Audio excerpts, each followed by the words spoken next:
네, 그래서 이제 고대부터 시작해서 현재 이르기까지 이런 것들을 그럼 좀 이렇게 분야로 좀 묶어서 분류를 해보면 좋겠습니다. 자, 먼저 감각과 지각, 생리, 학습, 인지 요 네 부분을 가리켜서 실험 심리학이다 이렇게 얘기를 합니다. 실험 심리학. 여러분 다 빨간 별표가 붙었죠? 각 분야 소개하는 부분들 찾아서 확인해 보시면 좋겠습니다. 요 실험 심리학이 심리학의 주류입니다. 심리학의 장자예요. 큰아들.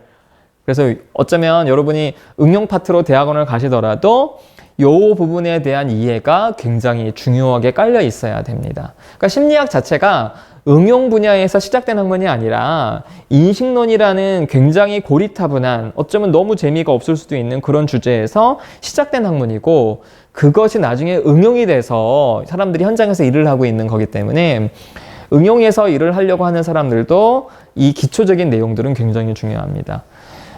만약에 심리치료를 하더라도요, 이제 감각과 지각을 배워보시면은 여러분 환청, 환시, 환각 이런 걸 이제 보게 됐을 때도 이걸 모르는 사람들은 누가 뭐 귀신을 봤다 그러면 진짜 귀신을 봤냐고 뭐 어디 있냐고 막 이렇게 이제 묻는데 이제 심리학자들은 저 사람이 봤다는 게 과연 뭐냐 본다는 게 뭐냐 이거에 대한 어떤 공부를 했기 때문에 저게 실제로 존재하는 걸 본 거냐 아니면 이 사람이 머릿속에 존재하는 걸 본 거냐 그것이 또 착각이냐 환각이냐 이제 이런 구분들을 계속 하게 됩니다.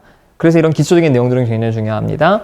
또 여러분이 뇌에 대한 이해가 없다면 여러분이 만약에 현장에서 뭐 사람을 이렇게 뭐 상담을 한다든지 어떤 그런 걸 할 때 뇌에 대한 이해가 없다면 여러분의 전문성은 뭐 스님이나 신부님이나 목사님이나 요즘 잘 나가시는 그 철학자보다 여러분의 전문성은 못할 거예요. 왜냐하면 그분들은 그래도 감동이라도 있잖아요. 그쵸? 사람한테 한마디 던지면 충격받고 그래 큰 소리 확 내면 좀 놀라서 또 충격도 받고 이렇게 변하기도 이렇게 하지만 사실 심리학자들이 사람을 변화시키는 방법은 과학적인 데이터의 근거에 항상 그 절차들이 갑니다. 그리고 그 핵심에는 역시 뇌과학이 존재합니다.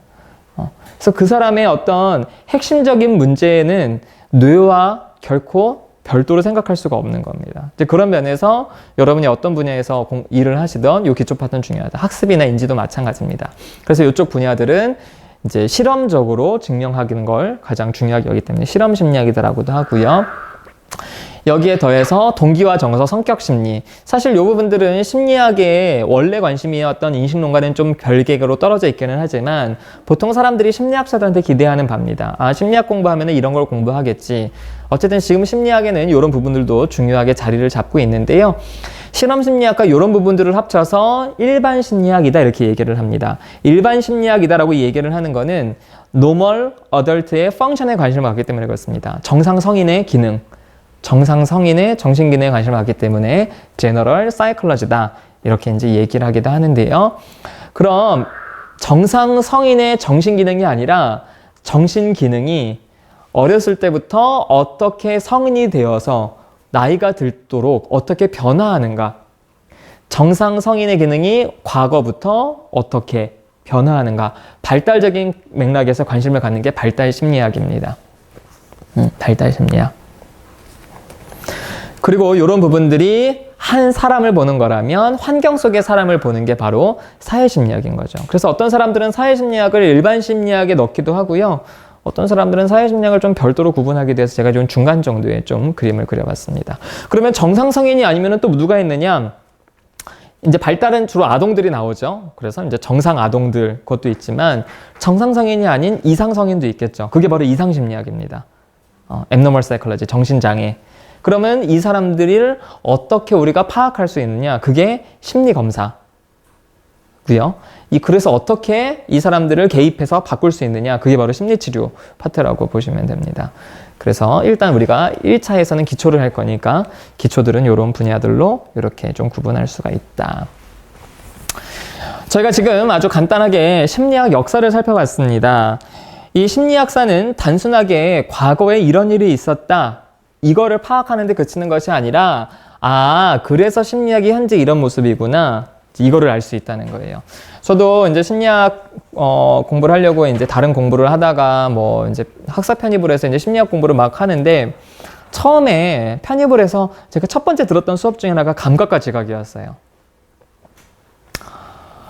근데 저 역시 심리학 공부를 하려고 했던 이제 계기 중에 하나가 이제 치료 공동체라는 세팅을 염두에 두고 이제 공부를 한 거였고, 저도 이제 대학원에는 뭐 임상이나 상담을 가야겠지라고 이제 생각을 하고 왔는데, 막상 학부 들어와서 보니까 감각과 지각, 뭔지도 모르고 이제 수강 신청을 했죠. 2학년 수업이라서 한 거예요. 2학년 거부터 빨리빨리 들어야 된다고 생각해서.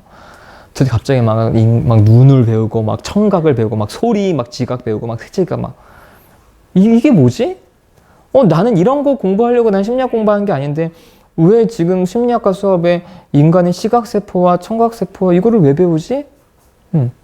그리고 나서 어떤 수업을 들었더니 그건 학습심리학인데 맨날 동물 가지고 전기 충격 주고 먹이 주고 막 이거 누르라고 하고 이걸 왜 하지? 이제 그러다가 제가 심리학사 책을 보게 됐어요. 심리학 역사책. 그거 보니까 심리학이 이런 학문이었고 이렇게 발전돼서 현재 이런 모습이 있구나.